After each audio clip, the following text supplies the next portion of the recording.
Shalom, selamat malam Bapak Ibu Saudara-saudari yang dikasihi Tuhan. Kebenaran firman Tuhan Pendeta Dr. Erastus Sabdono bersama saya Z. Ferry menyampaikan malam hari ini berjudul Perjuangan Mencapai Kesucian. Di dalam Injil Matius 5 ayat yang ke-20, Yesus berkata, "Jika hidup keagamaanmu tidak lebih benar daripada hidup keagamaan ahli-ahli Taurat dan orang-orang Farisi, sesungguhnya kamu tidak akan masuk ke dalam kerajaan surga." Kata hidup keagamaan dalam ayat ini terjemahan dari kata dikaiosune, yang artinya kebenaran yang terkait dengan perilaku, baik yang kelihatan maupun yang tidak kelihatan, yaitu sikap hati dan pola berpikir. Dari ayat ini diketahui bahwa Yesus menghendaki agar orang percaya memiliki kesalehan atau kesucian hidup yang luar biasa, melebihi tokoh-tokoh agama. Secara implisit, Yesus mengemukakan bahwa pengikut-pengikutnya harus memiliki kehidupan moral yang unggul melebihi standar moral agama manapun. Orang Kristen yang tidak mengerti hal ini pasti tidak memiliki perjuangan yang proporsional, sehingga mereka tidak pernah mencapai target yang dikehendaki oleh Allah. Itulah sebabnya orang kaya yang saleh dalam kisah di dalam Matius 19 dikatakan oleh Yesus harus meninggalkan standar keberagamaannya dan mengikut Yesus dengan standar baru.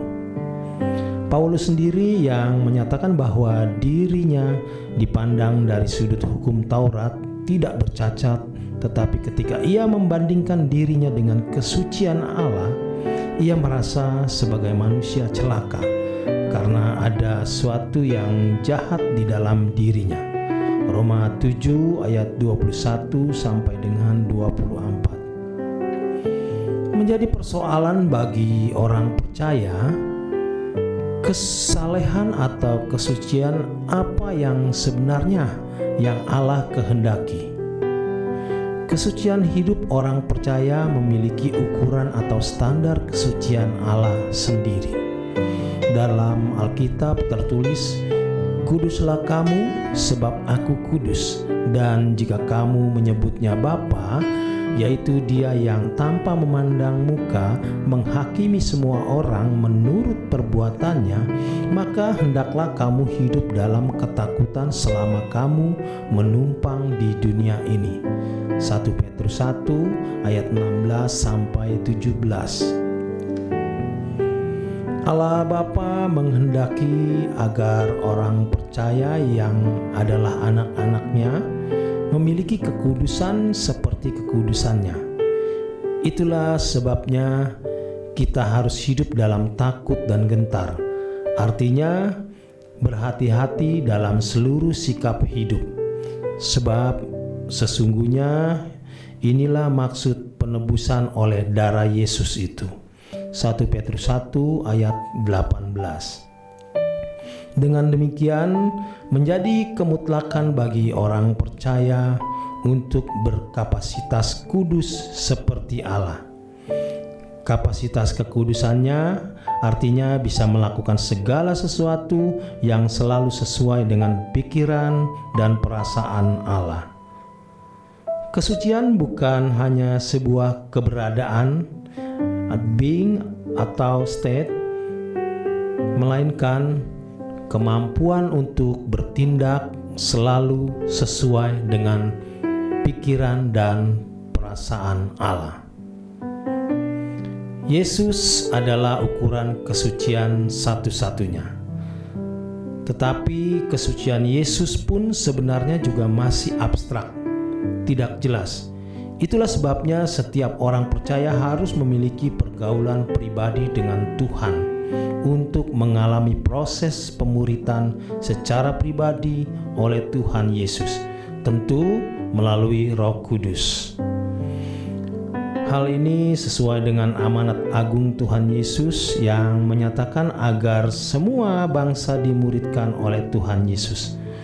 Pemuritan tersebut bukan hanya membuat orang tahu bagaimana hidup sebagai orang yang beragama Kristen dengan standar orang beragama pada umumnya, melainkan juga menjadi anak-anak Allah yang memiliki kemampuan bertindak selalu sesuai dengan pikiran dan perasaan Allah. Hal ini membuat orang percaya dapat disebut sebagai orang yang suci. Menjadi orang suci bukan bermaksud supaya kita selamat. Keselamatan bukan karena kesucian kita, melainkan oleh karena anugerah Tuhan Yesus Kristus. Ini harga mati yang tidak dapat diubah sama sekali. Tetapi setelah kita memiliki kesempatan diperdamaikan dengan Allah, kita harus bertumbuh menjadi manusia yang suci, seperti kesucian yang diperagakan oleh Yesus. Hanya dengan memiliki kesucian seperti Yesus, seseorang dapat memiliki persekutuan yang harmoni dengan Allah dan Tuhan Yesus. Itulah sebabnya Tuhan berfirman, "Kuduslah kamu sebab aku kudus." 1 Petrus 6 ayat 14-16. Di bagian lain firman Tuhan mengatakan, "Sebab itu keluarlah kamu dari antara mereka dan pisahkanlah dirimu dari mereka, firman Tuhan, dan janganlah menjamah apa yang najis, maka aku akan menerima kamu." 2 Korintus 6 ayat 17. Oleh sebab itu, setiap orang percaya seharusnya melakukan perjuangan untuk memiliki kekudusan seperti Bapa. Kekudusan seperti Bapa artinya memiliki karakter seperti Bapa, yaitu kemampuan untuk melakukan segala sesuatu selalu sesuai dengan pikiran dan perasaan Allah. Dengan hal ini, seseorang dapat mengenakan kodrat ilahi atau mengambil bagian dalam kekudusan Allah. Hal ini haruslah merupakan perjuangan yang melebihi semua perjuangan apapun. Mestinya hal ini merupakan satu-satunya perjuangan yang orang percaya miliki sebagai orang yang terpilih. Kalau ada perjuangan lain dalam hidup ini yang dianggap lebih penting dari perjuangan tersebut, berarti ketidaksetiaan kepada Allah. Kehidupan orang Kristen adalah kehidupan yang diproyeksikan hanya untuk memiliki kekudusan seperti Bapa, yang sama dengan sempurna seperti Bapa. Itulah sebabnya keselamatan dalam Yesus Kristus, yaitu dikembalikannya manusia ke rancangan semula, adalah hal yang sangat luar biasa. Di dalam anugerah ini terdapat potensi dan kemungkinan manusia bisa menjadi saleh seperti Yesus atau berkodrat ilahi seperti Bapa. Alkitab menyebutnya sebagai man of God. Keberadaan manusia batinia seperti ini pasti melebihi tokoh-tokoh agama.